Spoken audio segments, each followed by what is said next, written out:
This morning, we will try to taste a Filipino snacks. Kakain ka na nga lang ngayong umaga, may pa English ka pa no? Bali guys, alas 6 ka pala to ng umaga at wala pa akong tulog. Kaya bago ako matulog, food trip muna ako dito sa Jollibee. Uy, si Jollibee pinapapasok na ako. Kaya nung pinapapasok na ako ni Jollibee, dali-dali na nga pala ako naglakad papasok dito sa loob. Medyo high-tech na nga pala yung Jollibee ngayon kasi kailangan mo muna dito pumunta sa may malaking tablet nila para mag-order bago ka pumunta doon sa may counter. Bali, dining nga pala yung pinili ko at mamimili na ako dito ng ordering ko. At ito nga, nakuha ko na nga pala yung order ko. Bali, order nga pala ako dito ng burger steak. Minsan na lang pala ako makakain neto kaya talagang na-miss ko yung amoy neto. Grabe, ang bango. Okay tong burger steak nila, ang lalaki ng mga mushroom. Kuha tayo ng burger steak, lagay natin sa ibabaw ng kanin, tapos lalagyan natin ng sauce at first bite.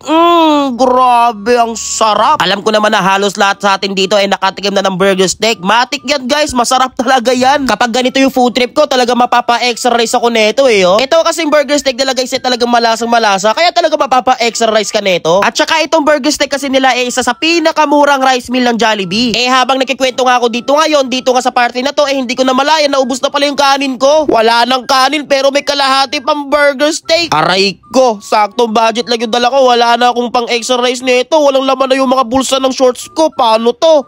Ano ba yan? Di ako nakapagdala ng extra pera. Wala na laman yung bulsa ko. Ay naku. Uy, pare ko! Pare ko Anong ginagawa mo dito? Nakita ko kasi problemado ka.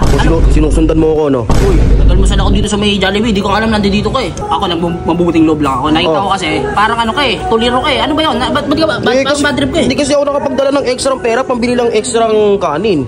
Akala ko kasi solve na sa akin ito. Yung minatirang ulam mo, sayang naman. Ang apakasarap, gutom pa rin ako. Kanin lang, problemado ka? Oo. Magkano pag umorder ka sa Jollibee? Parang 35 o 40 pesos o 30 pesos. Dalawang takal, 15 pesos. Ay, pucha. Ano? Pag nagdadala ka rin sa kalderong kanin, alam ko inuubos mo Ba't may tira yan? Naglalako ka dito? Hindi naman, pare ko Ikaw, loko ka. Ako nagmamabuting loob lang ako sa iyo. Ano? Dalawang takal, 15 pesos. Dalawang takal, 15 pesos. Binibentahan mo ako Hindi, bala ka. Sige na. Oo na, sige na. 15 pesos, dalawang takal. Sige, dalawang takal I-Gcash mo Oo. I-Gcash mo. Sige. Okay, 1. 2. Parang 3. Parang tutong na yan Ano to ba? Ganda-ganda niya 4. 5. Uy. 6. 45 pesos. I-Gcash mo yan Uy, usapan natin dalawang takal lang. Dalawang takal, 15 pesos nga. 6 na takal yan. Ano ka ba? Ba't ginawa mong anime, dalawang takal usapan natin? Bawin ko na lang. Sige na, una. Installment. I-Gcash mo Oo. Loko itong tao to. Papatabain pa ako. Sarap na itong burger steak talaga ng Jollibee. Ang daming mushroom Manambot nga itong kanin ni Boss Bulit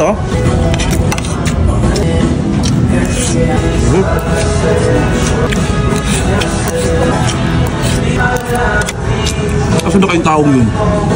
Bulit silagay pa ko nun. Grabe, solve.